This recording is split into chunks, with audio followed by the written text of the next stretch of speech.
The average gas price in the US reaches an all-time record of more than $5 per gallon, with the cost at its highest in California. We don't want to go too far, we don't want to use the car too much because it's pointless to be wasting gas right now. It's a lot of other things I can't do because I have to pay for gas. You know what I'm saying? Less food, less playtime. US media blasts Washington for dumping billions of dollars worth of weapons into the black hole of the Ukrainian military. That's as Kiev now accuses the EU of deliberately stalling arms deliveries.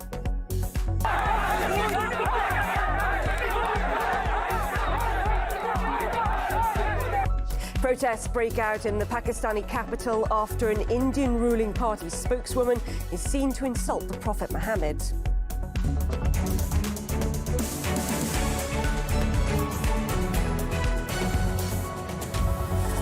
A very warm welcome. I'm Charlotte Dubinsky, and this is RT International with all the latest world news headlines. It's very good to have you with us. Average gas prices in the US hit an all-time national high of more than $5 per gallon. That's almost $2 more than drivers were paying just a year ago. It's a lot of other things I can't do because I have to pay for gas. You know what I'm saying? Less food, less playtime.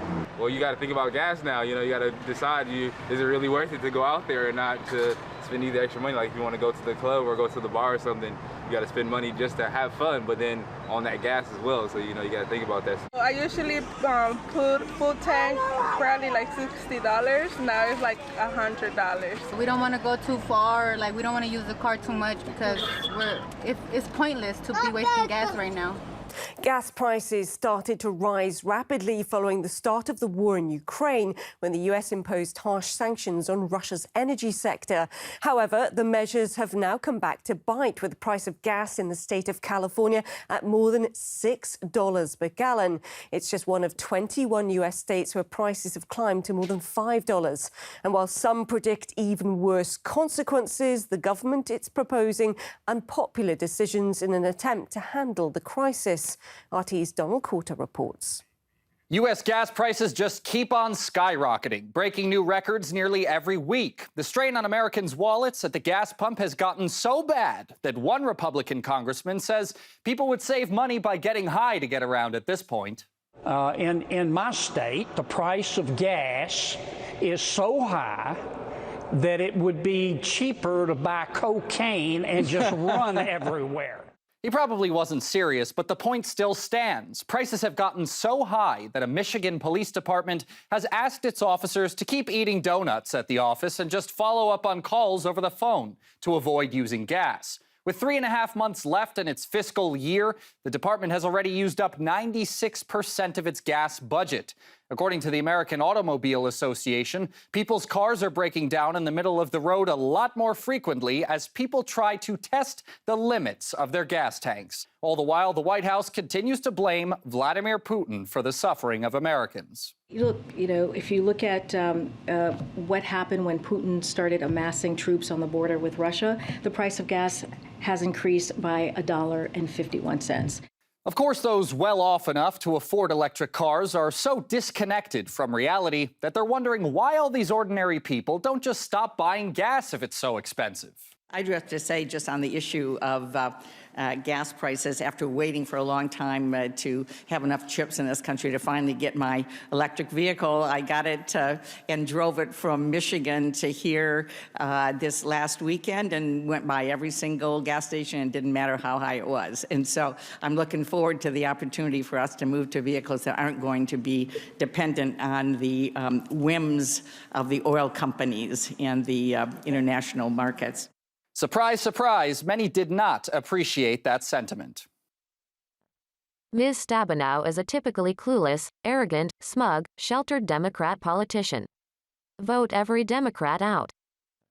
Nothing shows how out of touch Democrats are like saying people should just buy an expensive electric car they can't afford in the middle of record high inflation.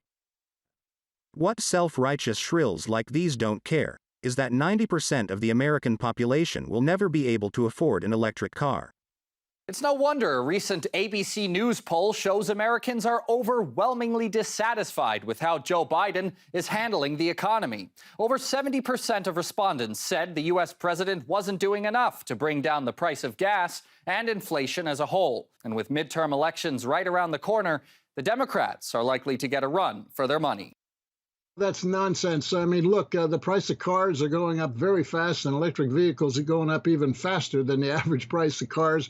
The price of financing, the interest rates are going up, and people's real disposable income is going down because of inflation.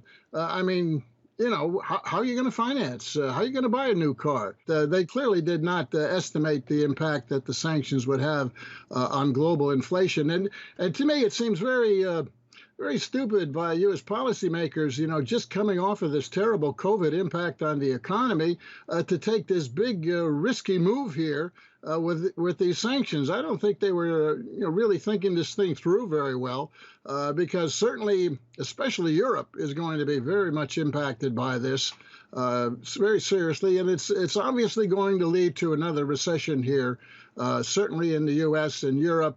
Maybe not in China, certainly in emerging market countries.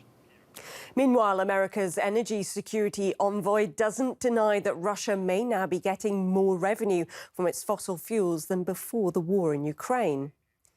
US and EU sanctions on the Russian energy sector gave Moscow the room to redirect its supplies to other major energy consumers, such as China and India. However, Washington has recently asked India not to purchase too much Russian oil. Professor of Economics and Politics Jack Rasmus again says he believes countries worldwide continue to suffer as a result of US policies. U.S. Whole strategy here was in part to drive Russia out of Western Europe economy so that U.S. corporations can move in, particularly the oil and gas corporations, and that's exactly what's happening. As long as the war goes on and the sanctions go on, which will go on even after the war, according to Biden, as long as that occurs, the economic pressure on Europe, both in terms of inflation and recession, will intensify. I think Europe and some emerging market countries whose currencies are collapsing because of U.S. policy are going to be the hardest hit as a result of what's going on here globally. The U.S. will take some heat too economically. Current global economic challenges are the result of countries' internal policies, says the Russian president, and anti-Russian sanctions are only exacerbating things for those who impose them. If someone tries to limit us in something, they in fact limit themselves. For example, when someone tries to curtail the export of our fertilizer, the prices spike, and primarily for them, not for us. When they are trying to limit our energy resources, prices skyrocket again. They are already calling inflation by my name, but we have absolutely nothing to do with it. This is the result of their own mistakes, and long-term ones. They made those errors before today's events, and now, in an effort to cover up for them, they are trying to shift all the blame to Russia. Syrian President Bashar al-Assad has also been talking about the global economy, blaming the long-term economic policies of separate countries and global economic trends for the current crisis. Not only the war in Ukraine and the sanctions that followed that. In an exclusive interview with RT, you can see that full later this hour. But for now, here's a quick preview. The sanctions are part of the problem because they raise costs and slow the economic process, but there are other global reasons like COVID-19, for example. The West is presenting a narrative that the current problems are a result of the Ukraine war, and more precisely, a result of Russian policy. The reality, however, is different. Some of the national challenges are due to internal economic plans and not only external factors. So it is important to distinguish between challenges arising as a result of sanctions, as a result of government plans, or as a result of the overall economic environment, which could be due to policies of companies or habits of citizens. These all impact the economic situation both positively and negatively. Some US media outlets appear to have made a U-turn in their coverage of the war in Ukraine, and they're now criticising Washington for what's been called incompetent oversight in helping Kiev. RT's Caleb Maupin picks up the story.